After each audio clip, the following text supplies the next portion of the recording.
Baghdad شہر میں ایک بزرگ نیک عالم دین رہتے تھے۔ ان کا نام حضرت حکیم الدین سب لوگ جانتے تھے۔ وہ انصاف، نیکی اور خدمت کے کاموں میں مشہور تھے۔ ہر کوئی ان کے پاس مسائل لے کر آتا تھا۔ ایک کسان، غریب مگر محنتی شخص ان کے پاس آیا۔ کسان نے روتے ہوئے اپنی پریشانی بزرگ کو سنائی۔ بولا، حضرت، میرا ہمسایہ میرا حق چھین رہا ہے۔ میرے کھیت کے پانی کا راستہ اس نے روکا ہے۔ میری فصل سوکھ گئی ہے، بچے بھوک سے تڑپتے ہیں۔ میں نے کئی بار بات کی مگر وہ نہیں سنتا۔ بزرگوں نے نرمی سے کہا، بیٹا صبر کرو، اللہ دیکھ رہا ہے۔ مگر وہ خود بھی اس طاقتور شخص کے پاس گیا۔ بڑے وقار سے کہا، بھائی، یہ دنیا سب کے لیے ہے۔ اگر تم نے ظلم کیا تو اللہ تمہیں پکڑے گا۔ طاقت اور دولت ہمیشہ ساتھ نہیں دیتی، ایمان ضروری ہے۔ طاقتور ہمسایہ غرور سے ہنسا اور کہنے لگا، حضرت، دنیا دولت اور زور سے چلتی ہے، ہمیشہ کمزور آدمی کا کوئی سہارا نہیں ہوتا دنیا میں۔ حضرت حکیم الدین خاموش ہوئے اور دعا کرنے لگے، اللہ سے عرض کی اس کا دل نرم کر دے۔ کچھ دنوں میں حالات بدلنے لگے اور مسئلہ بڑھ گیا۔ طاقتور کے کھیتوں میں اچانک کیڑے لگ گئے تھے۔ اس کے جانور بھی بیمار ہو کر مرنے لگے۔ گھر میں بھی بیماریاں بڑھ گئیں اور پریشانیاں آئیں۔ دولت ہونے کے باوجود سکون اور خوشی ختم ہو گئی۔ لوگ کہنے لگے، یہ سب ظلم کا نتیجہ ہے۔ اب وہی طاقتور دوسروں کا محتاج ہونے لگا۔ آخر کار وہ روتا ہوا حضرت حکیم الدین کے پاس آیا۔ حضرت، میں نے کسان پر ظلم کیا، میرا قصور ہے، اللہ نے مجھے سخت سزا دی ہے، مجھے معاف کر دے۔ حضرت نے نرمی سے کہا، اللہ غفور و رحیم ہے، اگر تم سچے دل سے توبہ کرو تو معافی ملے۔ اپنے بھائی سے معافی مانگو اور اس کا حق واپس، پھر اللہ اپنی رحمت نازل کرے گا اور سکون دے۔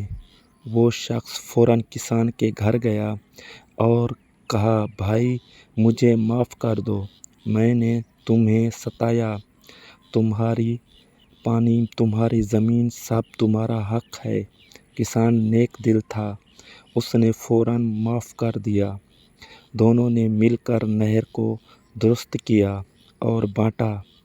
اللہ نے بارش برسائی اور کھیت سرسبز ہو گئے۔ کسان کے گھر میں خوشی اور شکر کا ماحول تھا۔ طاقتور شخص نے غرور چھوڑ دیا اور عاجزی اپنائی۔ اب وہ دوسرے کا سہارا بننے لگا اور نیکی کی۔ گاؤں کے سب لوگ امن اور سکون سے رہنے لگے۔ سکون ختم ہوا، ظلم ختم ہوا، انصاف اور محبت قائم ہو گیا۔ لوگ حضرت حکیم الدین کا شکریہ ادا کرنے لگے۔ گاؤں والوں نے سبق لیا کہ طاقت وقتی چیز ہے، اصل کامیابی انصاف، دیانت اور نیکی میں ہے۔ جو دوسروں کا حق مارتا ہے ہمیشہ ناکام رہتا ہے، مگر جو انصاف کرتا ہے وہ کامیاب اور خوش رہتا ہے۔ حضرت حکیم الدین نے کہا، بیٹا، یہی اصل سبق۔ دنیا کی دولت، طاقت اور عہدے سب فانی ہیں۔ قبر میں نہ دولت جائے گی نہ طاقت ساتھ، صرف نیک اعمال جائیں گے اور اللہ کی رحمت۔ ظلم کرنے والا کبھی چین اور سکون نہیں پاتا۔ نیک اور انصاف کرنے والا ہمیشہ سرخرو ہوتا ہے۔ اللہ نے عدل کو پسند فرمایا اپنی کتاب میں اور ظلم کو سختی سے منع کیا ہمیشہ۔ دنیا کا اصل سکون صرف عدل میں ہے۔ جو عدل کرے گا اللہ اس پر مہربان ہوگا۔ طاقتور شخص نے اس دن کے بعد عہد کیا کہ کبھی کسی کمزور کا حق نہیں چھینوں گا۔ ہمیشہ انصاف کروں گا اور لوگوں کی مدد۔ وہ اب غریبوں کے ساتھ کھڑا رہنے لگا۔ گاؤں کے لوگ خوش تھے، ظلم ختم ہو گیا۔ اللہ نے ان پر اپنی رحمتیں نازل کرنا شروع کی۔ بارش وقت پر ہونے لگی اور کھیت لہلانے لگے۔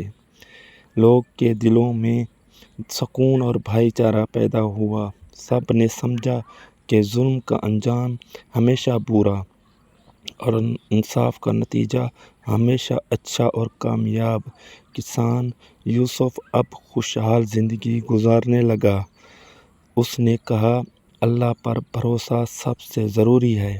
جو اللہ پر بھروسہ کرے وہ کبھی ناکام نہیں۔ گاؤں کے لوگ اب اسے نیک مثال مانتے۔ بچے بڑے سب نے اس سبق سے حاصل کیا۔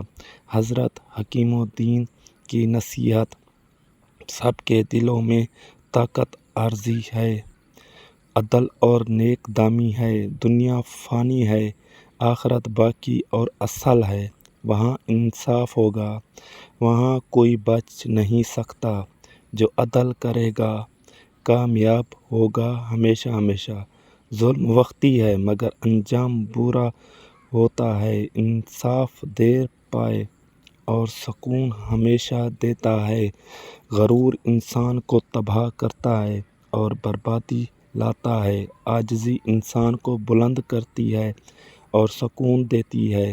کسان نے سکھایا کہ صبر سب سے بڑی طاقتوروں نے سکھایا کہ ظلم کا آخرکار تباہی ہے۔